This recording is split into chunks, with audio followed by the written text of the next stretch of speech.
তাহসানের সাথে একটা গান রেডি করলাম তোমার সাথে, ইজ ইট পসিবল একসাথে গাবা? তাহসান ছিল দেখে গান ছিল, তাহসান না দেখে গান চলে গেছে। বাসায় আমার একটা গিটার আছে আর একটা পিয়ানো আছে। তুমি আমাকে অনেক বছর ধরে চিনো, তুমি অফকোর্স অফকোর্স। আমি আলাদা করে কোনো কিছু হ্যান্ডেল আমরা হ্যাঁ মিথিলাকে সেই ছোটবেলা থেকে আমরা চিনি। মিথিলা ওর যে গান শুরু করছে প্রথম যখন গান সেই তখন থেকে চিনি। গান এখন তোমার পুরোটাই হাওয়া হয়ে গেছে। তো গান কি তাহসান ছিল দেখে গান ছিল, তাহসান না দেখে গান চলে গেছে, ব্যাপারটা কিরকম তাহলে বলো? না না না, আমার আসলে সময়ই নাই।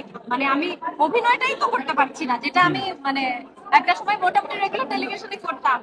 আমি আমার তো একটা ফুল টাইম প্রফেশন আছে। আমি মানে 15 বছর ধরে চাকরি করি অফকোর্স হ্যাঁ। ব্র্যাকে, এবং সেটা অনেক গুরুত্বপূর্ণ একটা কাজ। পদ, হ্যাঁ হ্যাঁ। এবং প্রচুর ট্রাভেল করতে হয়, বাচ্চা বড় হচ্ছে, সময় পাই না। আমি অভিনয়ের সময় সো পাই না। লাস্ট তুমি কবে গান গেছো তাইলে?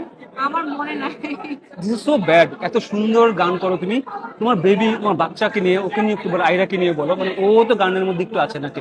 সো ওকে নিয়ে গান টান করো বা কোনো প্ল্যান? ওই যে আমরা বাসায় করি, বাসায় আমার একটা গিটার আছে আর একটা পিয়ানো আছে, সেটা করি। কিন্তু হ্যাঁ মানে ওইভাবে আসলে প্রফেশনালি। রোদেলা দুপুরে এগুলা, এটা কেমন, এটা কেমন না এত সুন্দর গাও তুমি।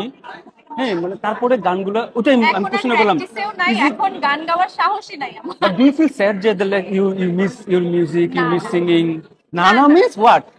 আই ডোন্ট ফিল স্যাড, বরং আমি যতটুকু যেই কয়টা গান গেয়েছি লিখেছি ওইটাই আমার অনেক বেশি পাওয়া মনে হয়। বাট নেক্সট একটা বলো কবে গানে পেতে পারি? জানি না। বাট এরকম যদি হয় তাহসানের সাথে একটা গান রেডি করলাম তোমার সাথে, ইজ ইট পসিবল একসাথে গাবা? হ্যাঁ, হ্যাঁ কেন না? তার মানে হচ্ছে খেয়াল করছো, তাহসান বললে বা তাহসান যে একটা গান রেডি করলে তখন তুমি গান গাবা, না, না। অথবা অর্ণবদের সাথে। না না, ওইরকম না। আচ্ছা, আমার বাসায় তো কত মিউজিশিয়ান, আমার ভাই Right. গান করে। That's my point, yeah. হ্যাঁ, কিন্তু আমি সময় পাই But না। you should, Mithila, you আমার should. ইচ্ছা আছে, উপায় নেই। Right. But anyways thank you Mithila, খুব ভালো লাগছে সাথে আড্ডা দিয়ে। আমরা এসে আড্ডা দিয়ে বসলে আবার কবে যাচ্ছ তুমি দেশের বাইরে আবার? আমি আবার আগামী সপ্তাহে যাচ্ছি। আগামী সপ্তাহে চলে যাবে, তারপরে আমরা একটু আবার শোতে বসবো। আমাদের এরকম চলছিল, সবই খুব হিট হয়ে গেছে।